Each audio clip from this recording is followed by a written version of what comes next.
pido por favor que abran sus Biblias en Romanos capítulo 2, y vamos a leer los versículos 1 al 5. Romanos capítulo 2,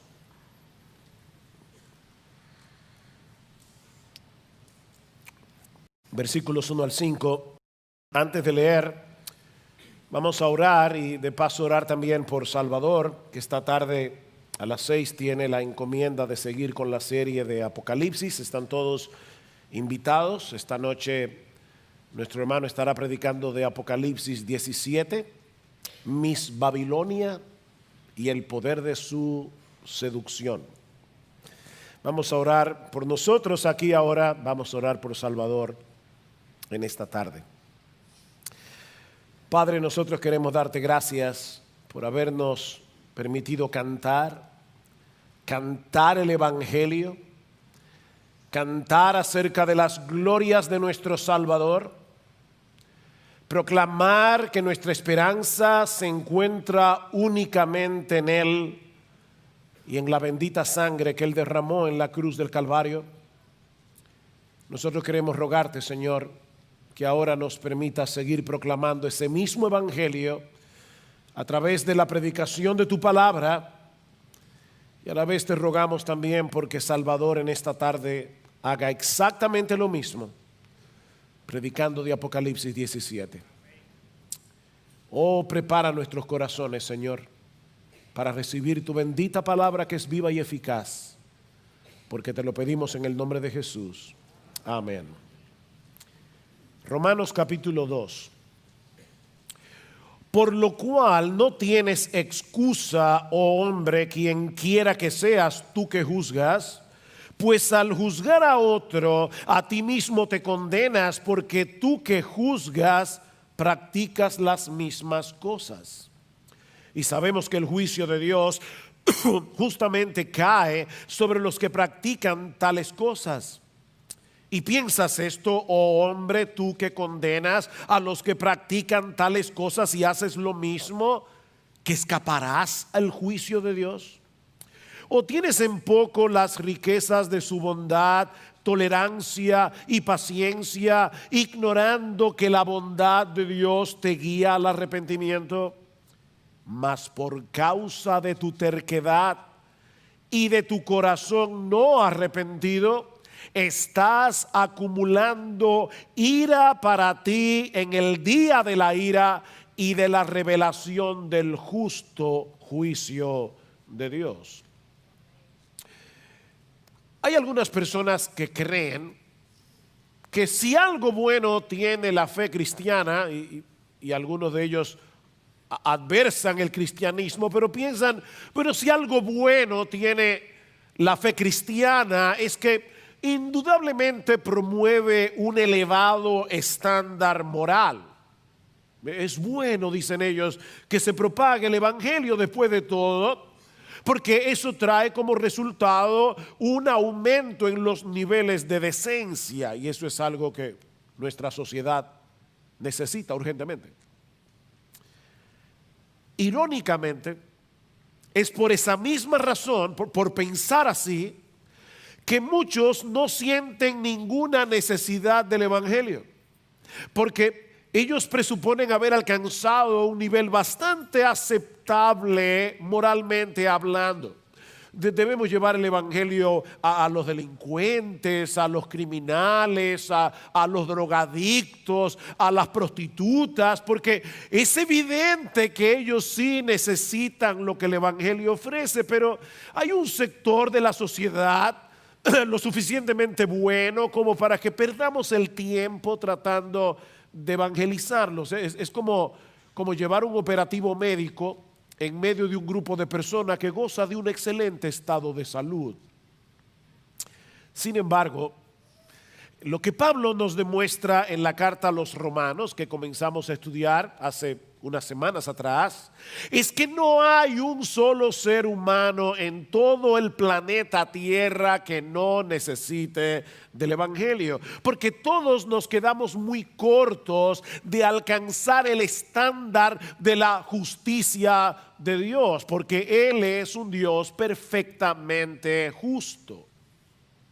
Está nuestra condición frente a la justicia de Dios por causa de nuestros pecados, que la única manera de salvarse es aceptando como un regalo la justicia que el mismo Dios ofrece en el Evangelio por medio de la fe en Jesucristo. En palabras más sencillas, la justicia, el grado de justicia que tú y yo necesitamos para poder llegar al cielo es nada más y nada menos que la justicia de Dios. Así que si tú te quieres salvar, tú necesitas que Dios te dé esa justicia. Eso es básicamente lo que Pablo nos dice en uno de los textos claves de la carta a los Romanos, capítulo 1, versículo 16. Pablo dice: porque no me avergüenzo del Evangelio, pues es el poder de Dios para la salvación de todo aquel que cree, del judío primeramente y también del griego, porque en el Evangelio la justicia de Dios, la justicia que Dios ofrece como un regalo por fe y para fe. En el Evangelio se revela la justicia de Dios por fe y para fe, como está escrito: mas el justo por sus buenas obras vivirá. No, eso no es lo que el texto dice. Mas el justo por su fe vivirá.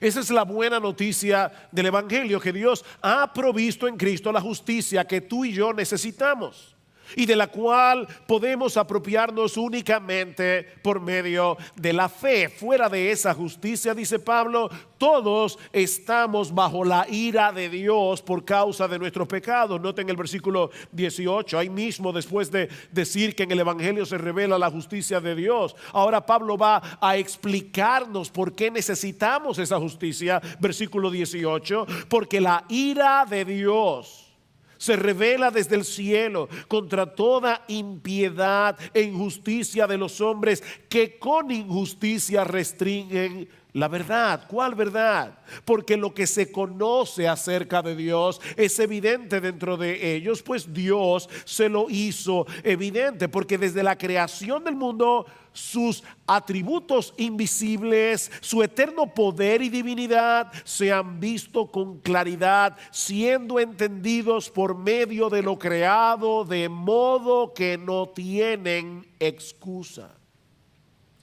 La creación es como un libro abierto, disponible para todo el mundo por igual, y cuyo tema es la gloria de Dios, como dice el salmista en el Salmo 19. Los cielos cuentan la gloria de Dios y proclaman, los cielos cuentan la gloria de Dios y anuncian y proclaman la obra de sus manos. Dios no solo ha hecho un universo maravilloso en el que nos revela claramente su poder y su sabiduría, dice Pablo, sino que también ha dado al hombre la capacidad de entender esa revelación.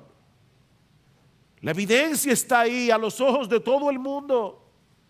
Y tenemos la capacidad de entender esa evidencia, pero dice Pablo, el hombre ha decidido detener en su injusticia lo que esa creación nos revela acerca de Dios, para no tener que reconocerle como a Dios ni darle gracias. Vean el versículo 21, pues aunque conocían a Dios, ven, conocían a Dios, no le honraron como a Dios ni le dieron gracias, sino que se envanecieron, se hicieron vanos en sus razonamientos y su necio corazón fue entenebrecido. El hombre ha decidido detener con injusticia la verdad de Dios. Esa es la acusación de Dios contra toda la raza humana. El hombre prefiere adorar a las criaturas antes que al Creador, va a decir Pablo más adelante. Y por eso Dios los entregó a seguir los impulsos depravados de su propio corazón. Versículo 24. Por consiguiente, Dios los entregó a la impureza en la lujuria de sus corazones, de modo que deshonraron entre sí sus propios cuerpos, porque cambiaron la verdad de Dios por la mentira y adoraron y sirvieron a la criatura en lugar del Creador, quien es bendito por los siglos. Eso es básicamente lo que vimos el domingo pasado. Pero al llegar al capítulo 2, Pablo inicia una discusión con un oponente imaginario que no está de acuerdo con el alcance del veredicto que Pablo acaba de pronunciar. Pablo, estoy de acuerdo contigo en que todos esos paganos que practican esos vicios tan degradantes merecen la ira de Dios. Pero ¿qué de nosotros que no vivimos de esa manera? En el mundo hay mucha gente moral que se horroriza ante el cuadro que tú acabas de describir, ¿o no es así? Aún en la sociedad pagana de aquellos días había hombres como Séneca. Séneca fue un filósofo estoico contemporáneo del apóstol Pablo, tutor de Nerón, que condenaba enérgicamente ese tipo de conducta entre los paganos entre los cuales él vivía. Séneca era un moralista. Y por el otro lado estaban los judíos.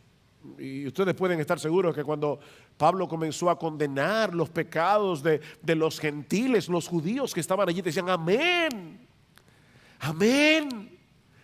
Esas personas merecen la condenación. Esas personas realmente merecen la ira de Dios por causa de su idolatría, por causa de su inmoralidad. Pero ¿qué de todas esas personas decentes, todas esas personas moralistas que hay en el mundo? Algunos de los cuales probablemente están aquí hoy en la mañana. Personas reconocidas en la sociedad por su alto nivel de decencia. Pertenecen a clubes caritativos. Son la crema innata de la sociedad. ¿Qué de ellos? ¿Están ellos también bajo la ira y la condenación de Dios? Bueno, ese es el tema que Pablo va a abordar ahora en el capítulo 2. Para mostrar al hombre moralista, y yo espero que cualquier moralista que haya en esta mañana recibe esta palabra como si fuera para él, porque es para ti. Pablo quiere mostrar a este hombre moralista que él no está exento de la ira de Dios por causa de sus pecados. Y hay al menos 4 cosas que Pablo nos dice aquí acerca de este moralista en los versículos que acabamos de leer. La primera es que él se condena a sí mismo en el mismo momento en que él se erige como juez para condenar a los demás. Vean el versículo 1 otra vez. Por lo cual no tienes excusa, oh hombre, quien quiera que sea, tú que juzgas. Pues al juzgar a otro, a ti mismo te condenas. ¿Sabes por qué? Porque tú que juzgas, practicas las mismas cosas. Miren, mis hermanos y personas que nos visitan en esta mañana, cuando nosotros predicamos, hay personas que están distraídas, mirando para otro lado, pero hay otros que están mirando al predicador y están asintiendo vehementemente a todo lo que el predicador está diciendo. Uno casi desde aquí puede escuchar el amén que brota de sus corazones. Lo que Pablo nos está diciendo aquí es que el hecho de que asintamos con vehemencia a todo lo que el predicador está diciendo desde el púlpito no quiere decir necesariamente que estemos poniendo en práctica lo que él está predicando. Y es el caso aquí. Pablo sabía que estos moralistas que asentían a su predicación, que condenaban los mismos pecados que Pablo estaba condenando en el capítulo anterior, ellos no estaban entendiendo las implicaciones de la denuncia que Pablo acaba de hacer. Y por eso se sentían excluidos. Eso es para otros. Yo recuerdo cuando estaba estudiando en el seminario en la ciudad de Guatemala, unos misioneros fueron de visita y nos estaban explicando las dificultades que tienen las personas que traducen la Biblia a otros dialectos. Y si yo no recuerdo mal, en Guatemala hay por lo menos 24 dialectos diferentes, aparte del español. Y él nos contaba la historia de unos misioneros que fueron a una tribu y estaban predicando el evangelio y decía, porque todos nosotros somos pecadores, y los indígenas hacían amén. Porque todos nosotros estamos bajo la ira de Dios, amén. Cuando él terminó de predicar fue que se dio cuenta que en esa tribu hay dos nosotros. Hay un nosotros que nos incluye a todos, pero hay un nosotros que incluye únicamente a los que llegaron desde afuera, y ese era el nosotros que el predicador estaba usando. Así que cuando ellos decían, nosotros somos pecadores, los indígenas decían, nosotros sabíamos eso hace muchísimo tiempo, que ustedes los blancos eran unos perversos. Ellos no se sentían aludidos, y eso es exactamente lo que está pasando aquí con estos moralistas. Así que Pablo se ve en la necesidad de despertar sus conciencias, mostrándoles la realidad de su condición delante de Dios. Alguien decía que es como si Pablo estuviera mirando a ese hombre sentado en la iglesia, diciendo amén a su predicación, y de repente Pablo se volteara hacia ese hombre y le dijera directamente, tú, sí, tú mismo, el que está sentado en la cuarta fila, en el asiento cuarto de la derecha hacia la izquierda, tú mismo, no pienses que el hecho de asentir a mi predicación te va a librar del juicio de Dios, porque tú tampoco tienes excusa. Eso es lo que Pablo le está diciendo. Y de hecho, noten que usa la misma palabra que usó en el capítulo anterior, cuando dice en el versículo 20 que aquellos que no se postran delante de Dios a pesar de la evidencia de la creación no tienen excusa. Es la misma palabra, por lo cual no tienes excusa, oh hombre. Sí, tú mismo. Sí, a ti, sí, sea el de la cuarta fila. No tienes excusa. El hecho en sí de criticar tales pecados no te justifica en la presencia de Dios, sino que hace más severa tu condenación. No por el hecho de pasar juicio en sí, sino porque al pasar juicio sobre los demás, estás reconociendo el hecho de que esos pecados son condenables. Estás reconociendo el hecho de que esos pecados merecen la ira de Dios, y sin embargo tú haces lo mismo. Tú haces lo mismo. Los moralistas se creen mejores que los demás, no porque sean mejores, sino porque no tienen un entendimiento apropiado de sus propios pecados. Más adelante Pablo se va a dirigir directamente a los judíos en el versículo 17, y por eso nosotros sabemos que en Romanos capítulo 2 Pablo tiene en mente a los judíos. Dice en el versículo 17, pero si tú que llevas el nombre de judío y te apoyas en la ley, que te glorías en Dios y conoces su voluntad, que apruebas las cosas que son esenciales porque fuiste instruido en la ley. Versículo 21, tú que dices, versículo 21, tú pues que enseñas a otro, ¿no te enseñas a ti mismo? Tú que predicas que no se debe robar, ¿robas? Tú que dices que no se debe cometer adulterio, ¿adulteras? Tú que abominas los ídolos, ¿saqueas templos? Nos sentimos muy orgullosos de nuestra conducta porque no cometemos los pecados groseros que otros cometen. Pero déjame hacerte una pregunta. ¿De verdad tú nunca has cometido adulterio? No, no, pastor, no, no, mire, yo he sido fiel a mi esposa toda la vida. O sea, tú nunca has mirado a otra mujer que no sea la tuya para codiciarla. Nunca has tenido problemas con la lujuria. Porque si es así, dice el Señor Jesucristo en Mateo capítulo 5 que tú eres un adúltero. ¿De verdad tú nunca has matado a nadie? Oh, no, pastor, eso sí que no. ¿De verdad? Porque Cristo dice en Mateo capítulo 5 que cualquiera que se enoja contra su hermano, cualquiera que le dice racá en arameo a su hermano, que significa imbécil, estúpido, cabeza hueca, bueno para nada, ya es culpable de homicidio. ¿Hay alguno libre aquí? Pablo dice, tú que juzgas a los demás practicas las mismas cosas. ¿Cuáles cosas? Vean el versículo 29 del capítulo anterior. Porque Pablo está conectando una cosa con la otra. Dice, estando lleno de toda injusticia, maldad, avaricia, malicia, colmados de envidia. ¿Nunca has envidiado a nadie? Homicidios, ya vimos qué tipo de homicidios.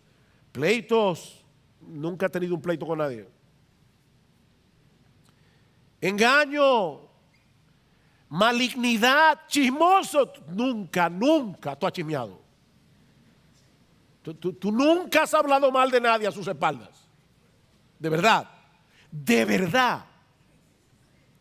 Detractores, aborrecedores de Dios, insolentes, soberbios, jactanciosos, nunca tú te has jactado. Inventores de lo malo, desobedientes a los padres, sin entendimiento, indignos de confianza, sin amor, sin amor. O sea, toda tu vida tú has amado al prójimo como a ti mismo, de verdad,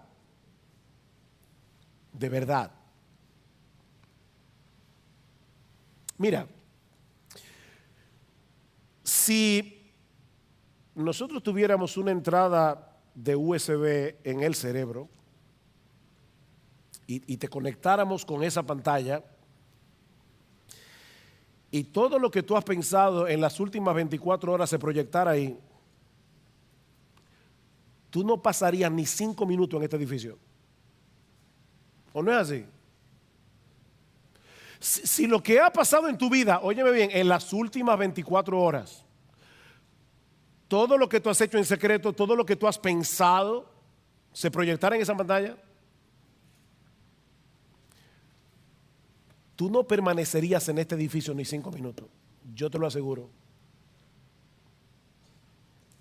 La razón por la que te crees superior a los demás no es porque realmente eres superior, sino porque no te conoces a ti mismo como debieras conocerte. Tú no ves el pecado como Dios lo ve.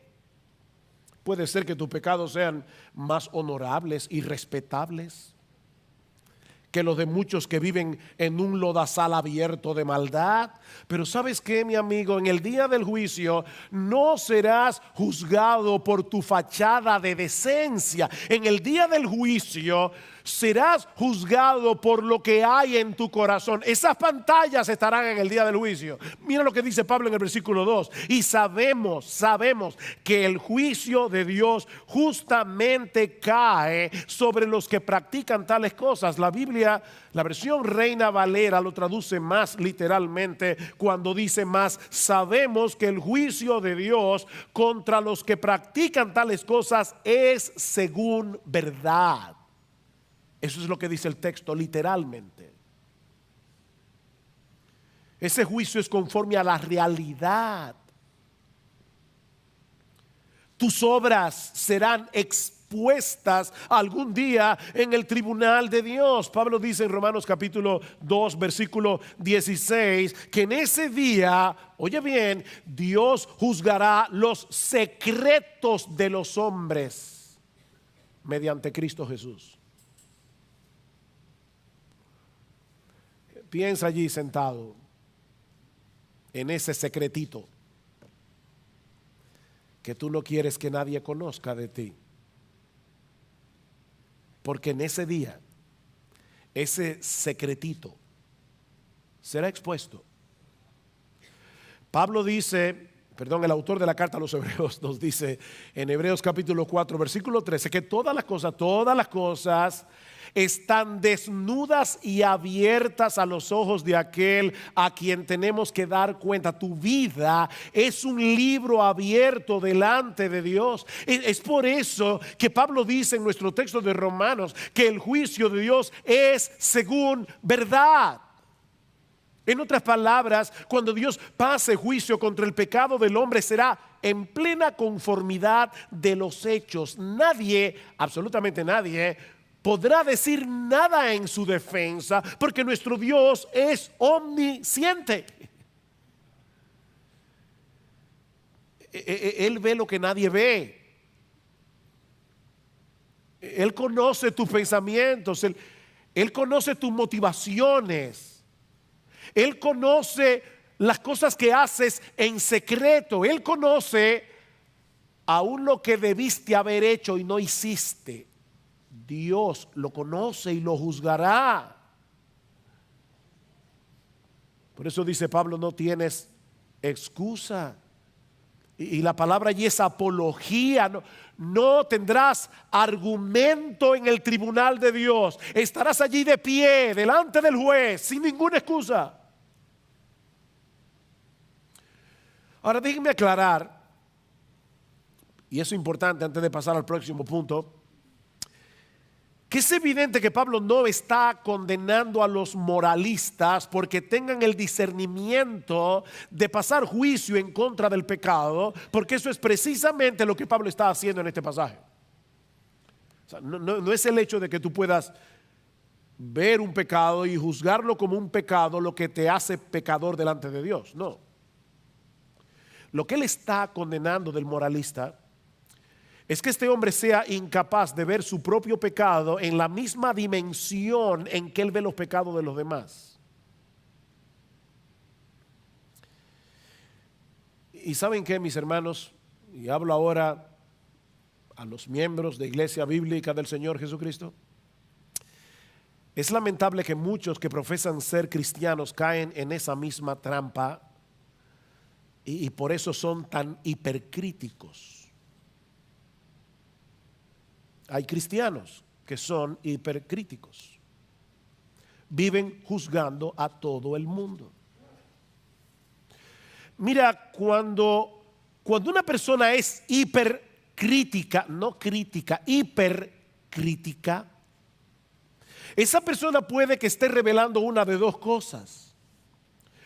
O que necesita crecer en su entendimiento del evangelio. Hay aspectos del evangelio que este creyente no ve. O puede ser que sea un moralista inconverso necesitado de salvación que cree que es cristiano, pero que no lo es. Miren, mis hermanos, en la misma medida en que crecemos en nuestro entendimiento de lo odioso que es el pecado, cada pecado a los ojos de un Dios perfectamente santo, en esa misma medida crece nuestro aprecio por la gracia del evangelio, y eso nos mueve a ser más compasivo con las faltas y pecados de los demás.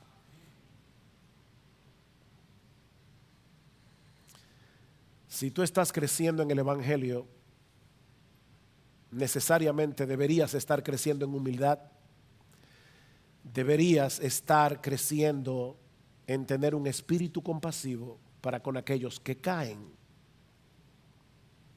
El Señor no nos dice en su palabra que debemos anular nuestro discernimiento de tal manera que no seamos capaces de percibir el pecado en los demás. No, cuidado. Pero un verdadero creyente no debería sentirse superior a nadie porque él conoce su propio corazón. Él conoce su propio... Él conoce maldades que nadie ve. ¿A ti nunca te has pasado que te miras en el espejo y no te soportas?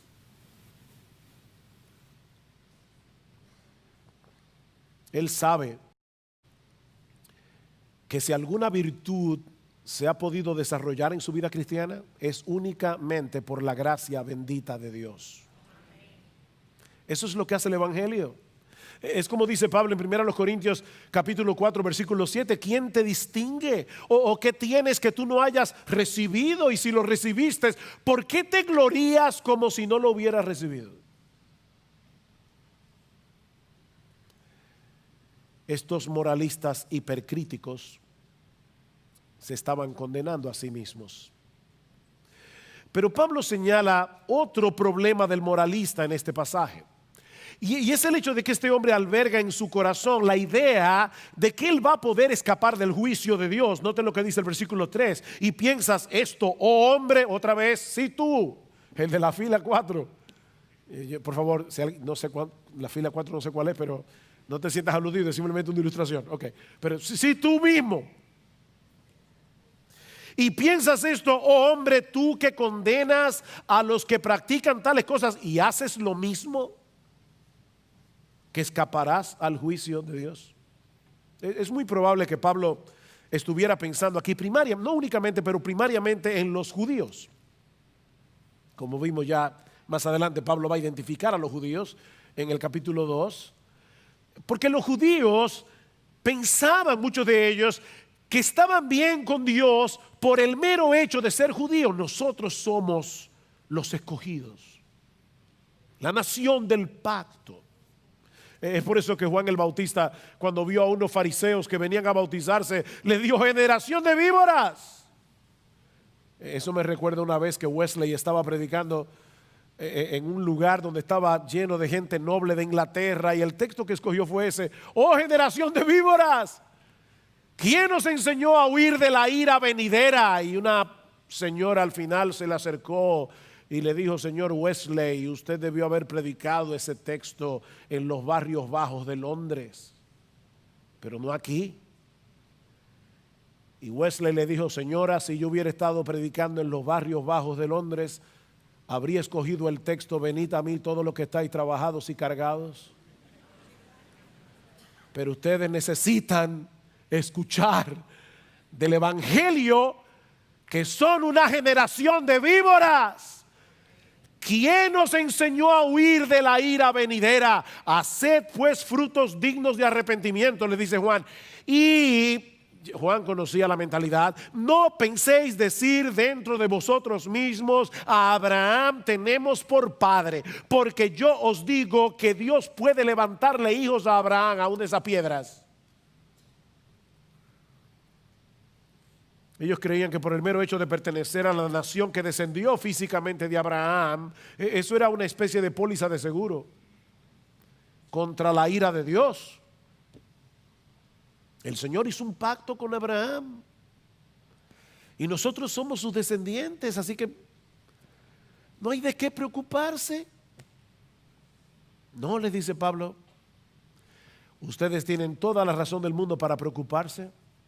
Porque en el día del juicio nadie escapará del juicio de Dios, sin importar cuál sea su raza o cuál sea su nacionalidad. Vean lo que dice Pablo en Romanos capítulo 3 versículo 9. Entonces, ¿qué? ¿Somos nosotros mejores que ellos, los judíos? ¿Somos mejores que los gentiles? De ninguna manera, dice Pablo, porque ya hemos denunciado que tanto judíos como griegos están todos bajo pecado. Como está escrito: no hay justo ni aún uno, no hay quien entienda, no hay quien busque a Dios. Todos se han desviado, a una se hicieron inútiles. No hay quien haga lo bueno, no hay ni siquiera uno.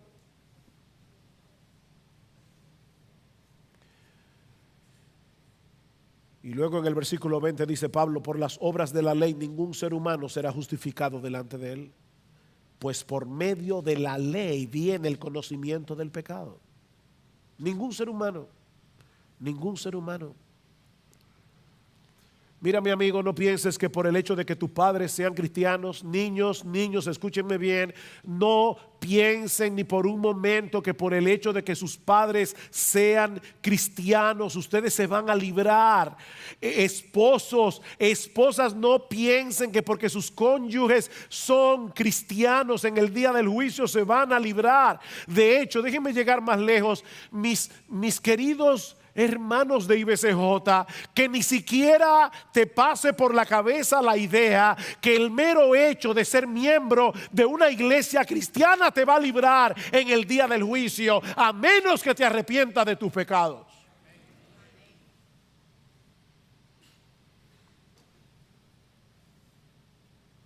Miren, el Señor Jesucristo fue muy fuerte cuando dijo en Mateo capítulo 7, versículo 21, no todo el que me dice Señor, Señor, entrará en el reino de los cielos, sino el que hace la voluntad de mi Padre que está en los cielos. Muchos me dirán en aquel día, Señor, Señor, en tu nombre no echamos fuera demonios, en tu nombre no profetizamos, en tu nombre no hicimos milagros. Y entonces les declararé, yo nunca os conocí, apartaos de mí, hacedores de maldad. Personas que estaban sentados en una iglesia evangélica haciendo cosas sorprendentes en el nombre del Señor.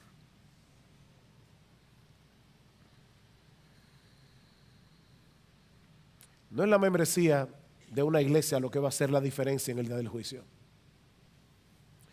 Lo que va a hacer la diferencia es la fe en Jesucristo, la verdadera fe. Y esa verdadera fe se hace evidente por medio de las obras. Nosotros sabemos que no son las obras las que salvan, es la fe. Pero la fe que salva produce obras. Y un sincero deseo de obedecer a Dios.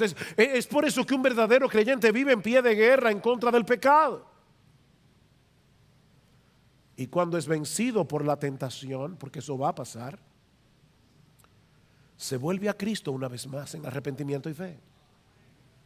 La vida del cristiano es una vida de arrepentimiento y de fe. Avergonzado de haber pecado contra Él, deseando sinceramente no volver a cometer ese pecado nunca más. El que encubre su pecado no prosperará, pero el que los confiesa y se aparta alcanzará misericordia. El problema del moralista es que él se siente satisfecho siempre y cuando él pueda mantener una fachada de decencia delante de los demás. Pero Pablo nos dice también en nuestro texto un tercer problema, que el moralista malinterpreta la bondad y la paciencia de Dios. Versículo 4. ¿O tienes en poco las riquezas de su bondad, tolerancia y paciencia?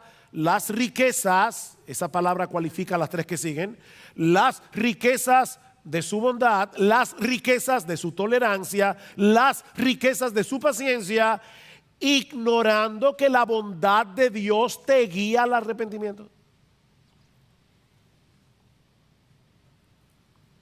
Muchas personas creen que no tendrán ningún problema con la ira de Dios en el futuro porque no lo tienen en el presente. Es decir, ellos están recibiendo muchas muestras de la bondad de Dios ahora mismo. Y dicen, tú me estás diciendo que yo voy a ir al juicio de Dios y que Dios me va a mandar al infierno, pero es que tú no te das cuenta que yo soy un favorito de Dios. Dios bendice mi vida, Él es un Dios. Mi Dios es un Dios de amor. Mi Dios es un Dios de bondad. Él no va a mandarme al infierno. De hecho, mira, si tú me conocieras personalmente, te darías cuenta que Dios ha bendecido mi vida mucho más abundantemente de lo que yo pude haber soñado. Dios me ha prosperado con una buena posición económica. Mis hijos estudian en buenos colegios. Vivo en una buena casa. Yo soy un privilegiado de Dios. Pero Pablo quiere hacerle ver que todas esas bondades de parte de Dios, en vez de llevarlo a ser un presuntuoso, en vez de llevarlo a pensar que él puede seguir viviendo como le dé la gana, más bien debiera moverlo al arrepentimiento. Alguien ha dicho, el propósito de la bondad de Dios no es disculpar el pecado, es estimular el arrepentimiento. Ese es el propósito de la verdad de Dios. Y déjenme decirles algo, porque ahorita hablé de un hombre, ¿verdad? Hipotético, que vive bien, tiene una buena posición económica. No hay que ser rico para recibir las manifestaciones de la bondad de Dios. No hay que ser rico. Tú las recibes todos los días. Predicando el evangelio a un grupo de paganos en la ciudad de Listra, Pablo les dijo en Hechos capítulo 14 versículo 17 que Dios ha dejado un testimonio de sí mismo en todas las naciones, aun aquellas que nunca han oído del evangelio. Dice Pablo, haciendo bien y dándoos lluvias del cielo y estaciones fructíferas, llenando vuestros corazones de sustento y de alegría. Cada vez que tú recibes algo que legítimamente llena tu corazón de alegría, eso es una muestra de la bondad de Dios. Él hace salir su sol sobre malos y buenos, dice Jesús. Él hace llover sobre justos e injustos. Dios no nos da lo que nosotros merecemos. Nosotros mereceríamos que haya una lluvia de ácido de batería todos los días. Pero eso no es lo que hace Dios. Eso no es Dios debería meternos en un microondas a todos nosotros, pero eso no es lo que hace Dios. Él llena de sustento y alegría nuestros corazones. Mi amigo, la razón por la que Dios no te ha juzgado todavía y no te ha enviado aún al infierno es porque Él ha decidido seguir brindándote la oportunidad de que vengas a Él en arrepentimiento y fe. Oh, no interpretes mal la bondad de Dios, porque déjame decirte que esa oportunidad no siempre estará disponible para ti. Esa paciencia divina tiene fecha de vencimiento. Y esa fecha de vencimiento solo la conoce Dios. No sigas menospreciando la bondad de Dios, porque Él te está brindando otra oportunidad para que te arrepientas. Y debo aclarar que cuando Pablo habla de arrepentimiento, esa palabra es importante aquí. Él no se está refiriendo a esos momentos aislados de remordimiento que sentimos a veces cuando hacemos algo malo. No, él está hablando de una disposición radical a divorciarte de tu vida de pecado para hacer la voluntad de Dios. Eso es arrepentimiento. Para vivir para su gloria. Mira, déjame decírtelo de la manera más clara de la que yo soy capaz.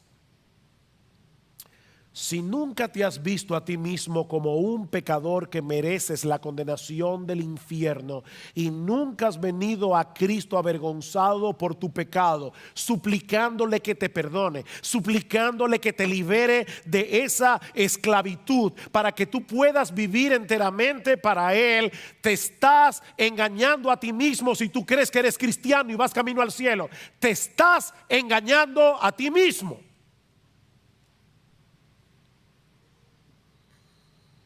Mira una vez más el versículo 4. O tienes en poco las riquezas de su bondad, tolerancia y paciencia, ignorando, esa palabra es importante aquí, ignorando que la bondad de Dios te guía al arrepentimiento. ¿Ves? Lo que caracteriza a este hombre, dice Pablo, es el hecho de que él ignora que la bondad y la paciencia que Dios ha tenido con él debería guiarlo al arrepentimiento. Así que si nunca te has visto a ti mismo como un ser humano pecador que necesita arrepentirse delante de Dios, es de ti que está hablando Pablo. Tú eres uno de esos que ignoras que la bondad que Dios ha tenido contigo debería guiarte al arrepentimiento. Pero hay un problema más. Versículo 5. Y es el hecho de que el moralista está atesorando ira para el día de la ira debido a su actitud impenitente. O sea, por no arrepentirse, este hombre moralista que piensa que todo está bien, está atesorando ira. Versículo 5. Mas por causa de tu terquedad. ¿Y cómo se ve esa terquedad? Y de tu corazón no arrepentido. Ahí está tu terquedad. Mas por causa de tu terquedad y de tu corazón no arrepentido, estás acumulando ira para ti en el día de la ira y de la revelación del justo juicio de Dios. Ven, Pablo está señalando una vez más cuál es el problema del moralista. Él se ve a sí mismo tan bueno, tan decente. Él es mejor que su vecino, que él no necesita arrepentimiento, él no tiene nada de qué arrepentirse. Este hombre da por sentado la bondad de Dios en vez de venir al arrepentimiento, y por eso está acumulando ira. El texto dice literalmente está atesorando ira, como en una cuenta bancaria.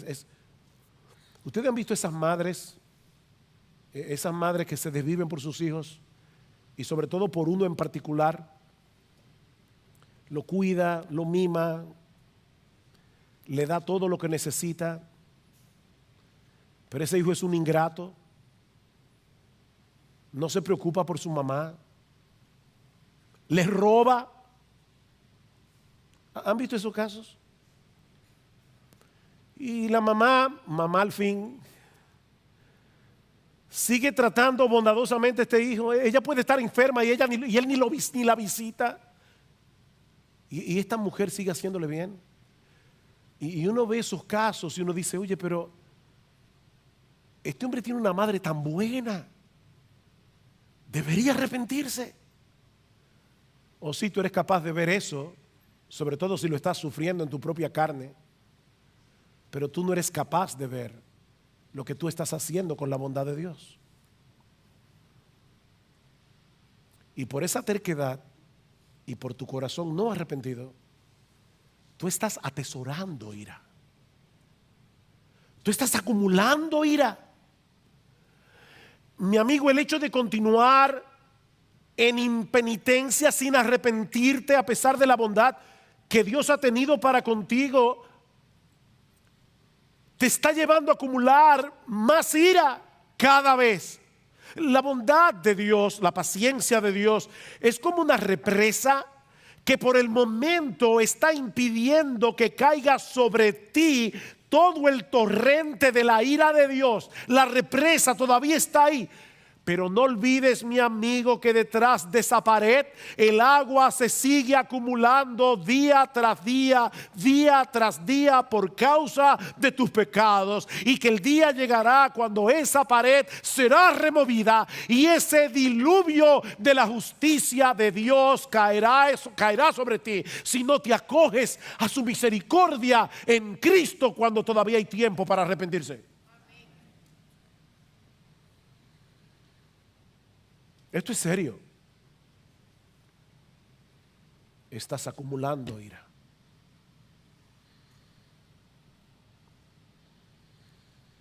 Al final de cuentas, todo lo que Pablo está diciendo en este pasaje acerca del moralista, se lo está diciendo con el propósito de que él pueda verse como Dios lo ve. ¿Ven? Es un propósito bueno.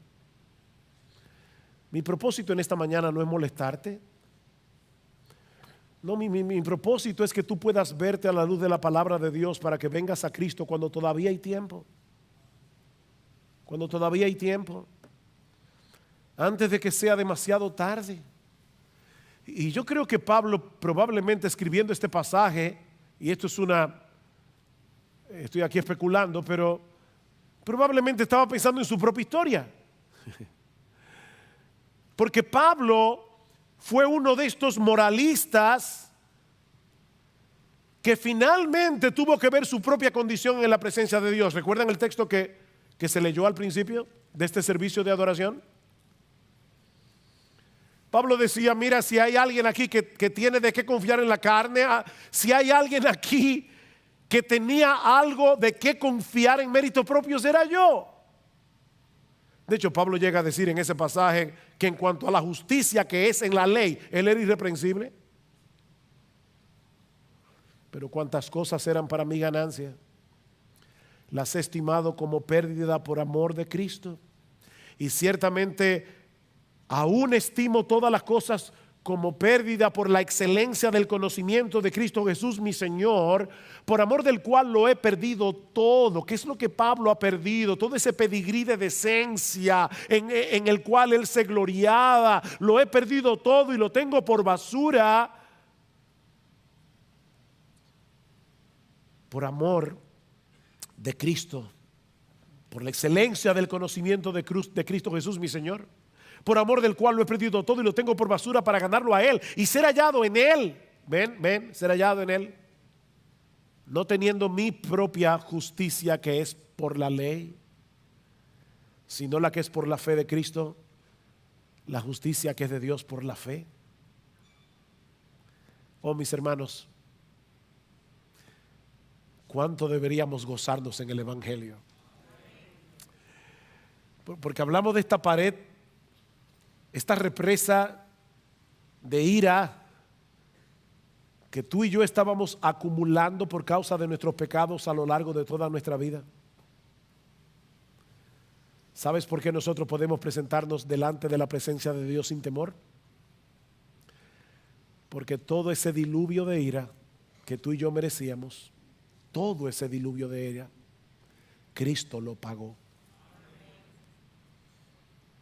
Ese torrente de ira cayó sobre Jesús en la cruz del Calvario para que nosotros hoy podamos ser salvos, para que hoy podamos tener en nuestra cuenta no un cúmulo de ira, sino que podamos atesorar esa justicia perfecta de Jesús por medio de la fe. Oh, mi amigo, yo espero que la experiencia de Pablo sea tu experiencia hoy. Que viéndote como Dios te ve, tú decidas ahora mismo abandonar los trapos sucios de tu propia justicia, que dice la Biblia que son como trapos de inmundicia delante de Dios, y decidas vestirte por la fe de la justicia perfecta de nuestro bendito Señor y Salvador Jesucristo. No importa si has vivido en un lodazal de pecado o si eres un moralista decente y hasta religioso, tú necesitas venir a Cristo en arrepentimiento y fe. Porque no hay otro nombre, oye bien, no hay otro nombre bajo el cielo dado a los hombres en el cual podamos ser salvos. Es únicamente en el nombre de Jesús.